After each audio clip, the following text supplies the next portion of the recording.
Autism was described almost 70 years back by Dr. Leo Kanner when he published a report of 11 children who had grown up physically but not mentally.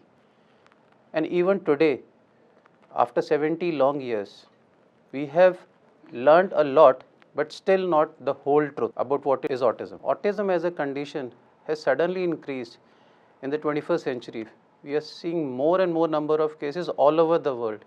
And this issue has snowballed after the COVID pandemic because of multiple reasons. Autism in one line is a child lost in his own world. How best to identify? Simply asking 4 simple questions to the family or the mother help us to gauge the severity or the problem areas. 1. Ask the mother how she is satisfied with the child's speech and communication, and was there any regression in the first 2 years of life? Answer usually would be yes. This gives us the communication domain which is affected. Second simple question is, ask the mother, is the child lost in his own world? The answer would be yes. This gives the behavioral issues associated with the child. The third simple question is asking whether the child follows 3 or more instructions, which the child is not obsessed with. Usually, they don't follow more than 2 to 3 instructions. This makes it impossible for them to be integrated in the normal schooling, as the initial concept is all based on instructions following. And fourth, there can be sensory issues. The child may be having poor eye contact, the child may be having tiptoe walking or hyperacusis to sounds. These areas, if identified, gives us the sensory input.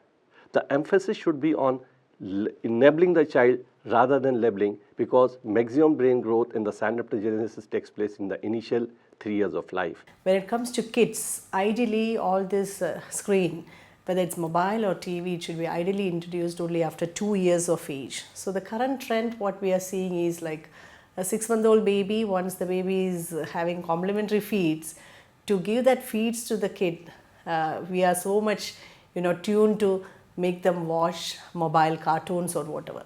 So we should understand the child is not understanding what is happening, just a flicker of colored moments, that's all. But still we are using that. So how does this impact the brain, a small brain which is a growing brain? Virtual autism. Your kids are completely into screen and they are shut out from the rest of the world. For example, mothers come and tell you, she's not listening to me. When I say something, she's not, that interest is not there. That is because this is virtual autism. So what is the answer to this? Switch off, completely cut off for the time. And you can really see the kids coming back. Put them more into reading, writing, games or whatever, but they need the parents or grandparents. The time we have to give the kids, that is very important.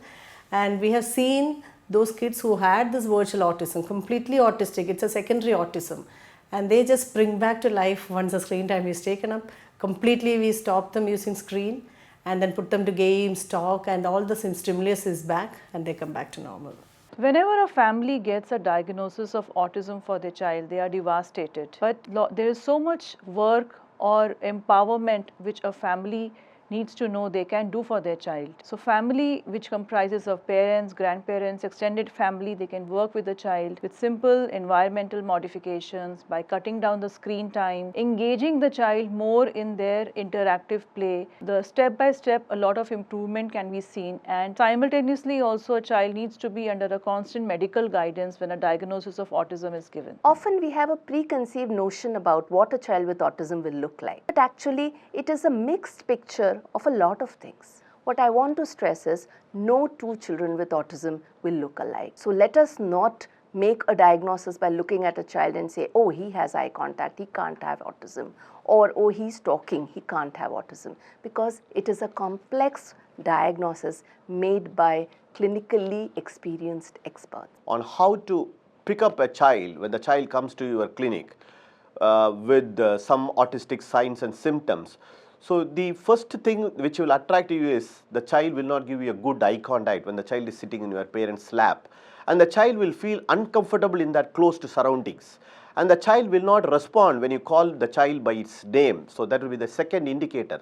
The third indicator is when you show something across the wall, a toy which is hang across the wall, and ask the child to look at it, the child will not look at it. This is called as joint attention, which is very important for a child to learn from the surroundings. The fourth thing is, when you ask the child to point the fan, the child will not show pointing. So pointing will be absent. When you ask the child to do something like come take that ball or something like, the child will not be able to understand the command and do the command what you are saying. And if you ask the child its name or something, the child will not have an expressive language. The child will not be able to come out with the words. These are the few clues that can be picked up when the child is in your clinic area itself. And when you look outside in your play area or in your outside in your reception, the child will not be interacting with other children. The child will be playing alone, or the child will be sitting aloof rather than interacting with other children. So this will be the common things which you yourself can pick up in your clinic area rather than getting the history from your parents. That probably the first thing that goes wrong in any child with autism is that the child is more drawn towards objects and pattern learning and less drawn towards humans and learning human behavior. Because of this, the child does not learn how humans behave, how she or he should interact and engage with other humans around. And that's why the child doesn't learn non-verbal communication, and hence the child fails to learn speech. And instead of all this, the child learns patterns and pattern behavior from object.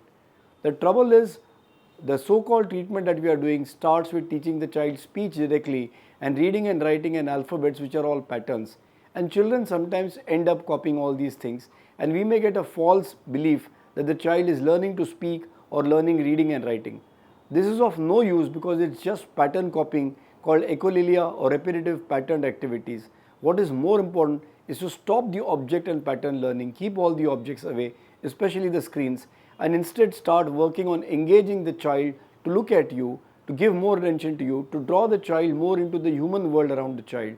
And slowly the child starts observing you. Then is a step to teach the child about behaviors which are taught best in the home and in the family and in the neighborhood. And then the child will gradually pick up non-verbal communication, and only after that will the child begin to speak, just like the natural developmental pathway for all of us. I'm sure if we do that, if we sure give more human engagement to the child and less of objects and pattern training, I'm sure all children with autism will do well. That's what we've been seeing. The teachers have a very important role in empowering a child with autism. First, they should understand the strengths and weaknesses of an autistic child, their sensory issues, and their inability to cope with the external world in view of their lack of social skills. Once they understand, they can provide a very child-friendly classroom atmosphere, understanding his needs and help him cope with the same. There should be an individualized education plan for some of the kids with autism, which should be followed with the help of a special educator. So once the child has been diagnosed with autistic spectrum disorder or autism, the first thing comes to minds of the parent or a mother is they went into the anxiety or depression more, that they are going to think that it is a lifelong condition and now everything gone down, everything is finished. But the message for the parent is that don't lose the hope, because the key factor is early detection, early intervention, start the therapies and get the diagnosis. If the autism is because of the virtual or a screen use, or there are very few members at the home, like we can say it as acquired or virtual autistic spectrum, result will be very good. The world is moving very fast, and we can see people around us, corporates around us like Fly Emirates, having their crew trained in addressing and managing individuals on autism. We can see petrol pumps in US which are being managed by individuals on autism. Why are we lacking behind? We need to catch up and do things.